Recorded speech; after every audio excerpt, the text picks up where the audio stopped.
also, isn't there more to life than this? And I think it's a common thing that people experience. And so we don't have many films that start in space but are dramas, and that appealed to me. It's a very visual story to tell, but it's also a very internal story to tell, and so I was attracted to it for those reasons.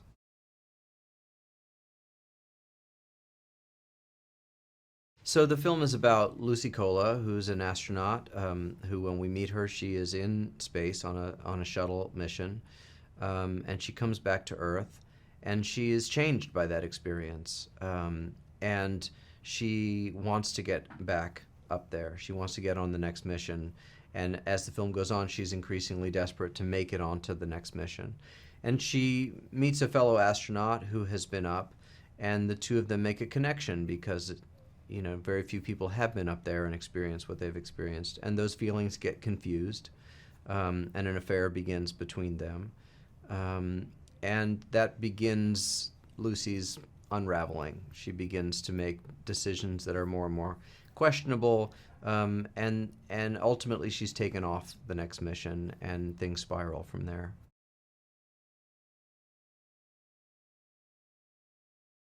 The first thing that I thought about when I read the script was the fact that there's a subjective experience here, and that the only way that the audience is going to really connect with her and go with her to places that they don't necessarily want her to go is if they're seeing the world through her eyes.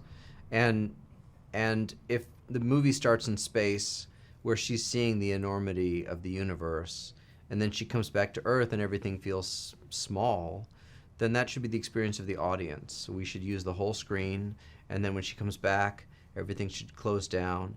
And then later, the more pressure she's under, the screen closes down farther. It's not designed to be a gimmick. I don't want you noticing it after the first couple of times. It's meant to make you feel a feeling. And if I've done my job right, you're not aware that the sound is moving from the side channels to the center and then back when things expand again, but there's something about that that's giving you a heightened experience.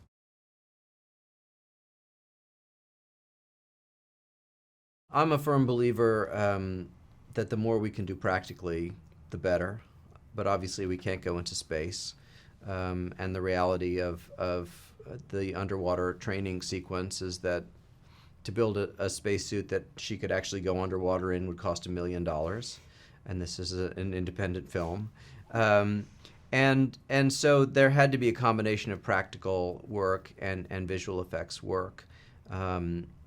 We did some pre-visualization and talked very much about what we wanted to shoot, but then on the day as well, there were decisions that I made.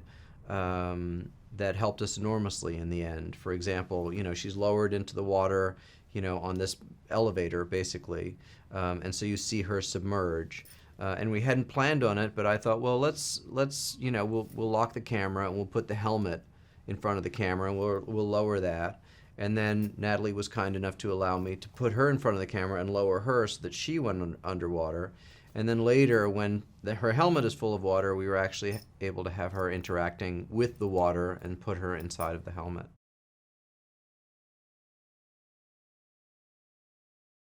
Lucy, when we meet her in the beginning, she has all the swagger of any astronaut in the right stuff. She is an overachiever. She's never failed at anything in her life. She's never come in second at anything in her life. And when she comes back from space, all she wants is to go back up. What really appealed to me about working with Natalie was, I've seen Natalie play characters who go through a psychological decline before, but they're usually very tightly wound type A people, and this was a very different character. This is, an American hero with confidence and swagger, who has never really asked the question why.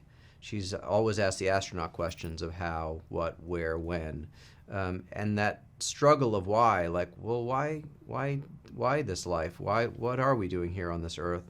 I think those questions begin an existential crisis for her, that ends up, in a very damaging place, but for which in the end she is richer.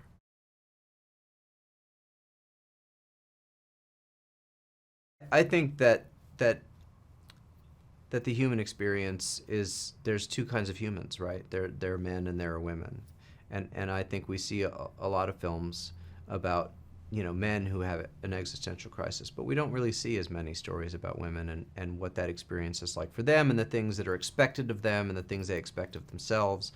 Um, and the fact that ultimately she's a woman with flaws who makes mistakes, and we have to be able to tell those stories about women without punishing them for that behavior.